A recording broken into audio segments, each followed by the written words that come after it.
c'est vrai que ça va un peu vite. Mais ne vous inquiétez pas, on va ralentir tout ça jusqu'à 128 fois. Aujourd'hui, petite vidéo sur la thématique de la foulée en complément des vidéos précédentes. Donc c'est une vidéo sérieuse, donc pas de blagues, pas de second degré, pas de scandale, que des belles images. Donc je disparais. Donc on va regarder 3 choses aujourd'hui: la pose de pied, les effets de la fatigue sur la foulée et les chaussures. Donc on est sur le marathon de Paris au 6e kilomètre.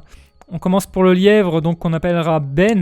Donc le talon s'avance, le pied bascule, la pose se fait bien le pied à plat, donc j'appellerais ça une foulée médio-pied, même si techniquement c'est un abus de langage car physiologiquement la foulée médio-pied ça n'existe pas.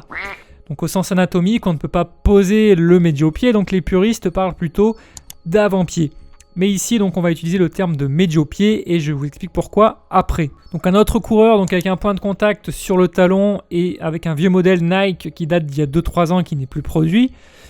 De l'autre côté on a les nouvelles Nike Vaporfly 4%, donc les chaussures faites pour passer sous les 2 heures au marathon, donc avec un beau contact talon. Des Adidas Adios Boost avec un contact talon, et donc regardez bien derrière le coureur qui arrive avec une foulée vraiment sur l'avant du pied. Donc c'est pour cette raison que j'ai parlé de médio-pied juste avant, parce que je sais pas vous, mais moi quand on me dit foulée avant-pied, c'est à ça que je pense, et pas à cette foulée-là qui arrive avec le contact pile au milieu du pied. Donc ça c'est ce que j'appelle une vraie foulée médio-pied pure et dure. Donc pour une question de compréhension, je dissocie ça des foulées avant-pied pures comme on l'a vu juste avant sur le vainqueur. Mais bon, c'est juste une question de vocabulaire. Point statistique, sur les 20 coureurs du groupe de tête, 13 ont un contact talon en premier, 3 au milieu, 4 sur l'avant, donc techniquement, je peux dire que la majorité attaque talon. Alors qu'est-ce qu'on fait avec tout ça ? Eh bien, absolument rien. En fait, ça ne nous apprend pas grand-chose. J'ai déjà expliqué ça dans les vidéos La foulée pour les nuls, que je vous invite à regarder, mais en vrai, on s'en fout un petit peu de savoir ce qui touche le sol en premier, parce que ce n'est pas parce qu'il y a contact qu'il y a impact, ce n'est pas parce qu'il y a attaque talon qu'il y a appui talon, ou pause, ou charge, ou autre. Vous pouvez appeler ça comme vous voulez, en fait c'est souvent aussi une question de vocabulaire tout simplement. Et je pense d'ailleurs que souvent sur ces sujets-là, on pense tous un petit peu la même chose, mais on ne se comprend pas car on s'exprime différemment. Et pour moi, donc la problématique de la foulée, c'est aussi une problématique de communication. Néanmoins, ce qu'on vient de faire là, c'est ce que j'appelle voir le monde avec des œillères. Donc comme dans la vraie vie, il est souvent intéressant de prendre du recul pour voir la situation en entier. Alors changeons de point de vue. Donc en fait, ces images sont bien plus intéressantes. Avec un plan large et en voyant le coureur en entier, on peut déjà en apprendre beaucoup plus.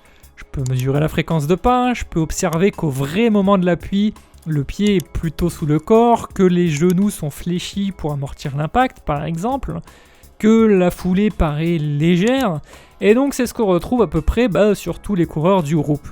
Donc on progresse un petit peu dans l'analyse, c'est déjà beaucoup plus réaliste. Par contre, on peut se dire que prendre juste 10 mètres filmés au 6e kilomètre, ça représente pas forcément l'ensemble de la course, et donc on pourrait par exemple se demander si y a des évolutions avec la fatigue. Donc au passage du semi-marathon, c'est pas si flagrant. Ben talonne un poil plus, et donc Paul, qu'on va voir arriver au milieu du groupe, il semble un petit peu moins sur l'avant. Donc on pourrait peut-être en déduire qu'il commence à fatiguer un petit peu. Donc ça semblerait quand même assez logique, n'est-ce pas ? Peut-être, peut-être pas. Mais en tout cas, ce que je vous ai pas dit, c'est que d'une part, la route est en légère descente, donc ce qui pourrait favoriser une foulée un peu plus talon. Et d'autre part, sur le pas suivant, en fait, on voit que Paul est toujours autant sur l'avant. Encore une fois, une question de point de vue et donc des images qu'on choisit. Donc sur un pas et sans contexte, attention à ne pas juger trop vite. Et faites gaffe à ça parce que la vidéo c'est très bien, mais il faut toujours prendre un petit peu de recul pour pas se faire influencer. Donc ici je ferai assez attention à ne pas vous induire en erreur, à vous dire quand je triche un petit peu sur les images et à vous donner du contexte, mais je peux pas toujours tout préciser, donc ce sera aussi à vous de réfléchir un petit peu par vous-même, et c'est ça le principe de la chaîne, c'est que c'est à vous aussi de réfléchir. Moi j'ai pas toujours la vérité absolue sur tout. Mais revenons à Paul, donc au 38e maintenant, donc est-ce qu'il est fatigué? Visiblement non, parce qu'il est toujours autant sur l'avant du pied, et donc c'est la même chose quel que soit l'angle de la caméra, donc vous aurez remarqué qu'on est en virage bien sûr, donc ça j'ai pas besoin de le préciser puisque vous êtes intelligent. Et au 40e, donc il est toujours aussi solide et toujours sur l'avant. Donc il va gagner en 2h06 pour la deuxième année consécutive. Mais la nouveauté cette année, c'est qu'il a changé de chaussures. Donc ici, il a les Nike Vaporfly en drop 10, c'est une grosse semelle.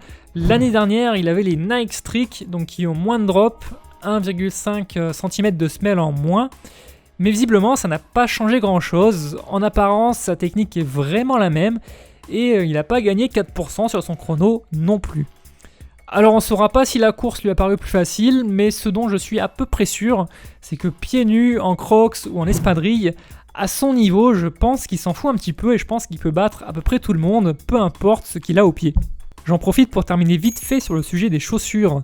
Donc je pense qu'on surévalue pas mal l'influence du drop. Pour moi, d'une part, la chaussure ne fait pas le coureur et surtout d'autre part, le drop pris de façon isolée, comme ça, tout seul, encore moins. Donc ça peut influencer légèrement, ouais, mais à mon avis, pas dans les proportions qu'on imagine. On pense parfois, si je cours en drop 0, je vais courir médio-pied, si je cours en drop 10, je vais être obligé de talonner, et donc je prends une chaussure comme ça pour ça.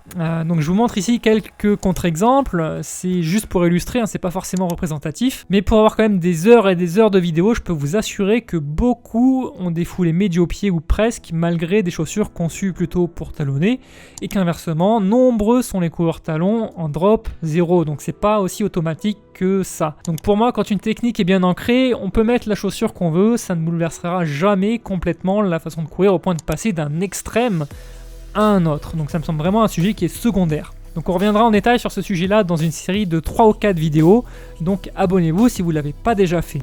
Dans la prochaine vidéo technique, on ira analyser et comparer donc 2 des meilleurs coureurs français. Mais avant ça, donc il y aura une vidéo assez longue où je vous raconterai une histoire sur le changement de foulée et ses conséquences. Alors je vous laisse méditer sur ces images, interprétez-les comme vous voudrez, et si vous en voulez d'autres, vous savez ce qu'il vous reste à faire. Mets-toi un pouce bleu, je te dis, pouce bleu, et abonne. Je vous conseille aussi de suivre la page Facebook et Instagram, j'y publie souvent des extraits vidéo que vous ne verrez pas sur YouTube, et pensez aussi à cliquer sur la cloche pour recevoir les notifications des prochaines vidéos, comme ça vous serez sûr de ne pas les louper.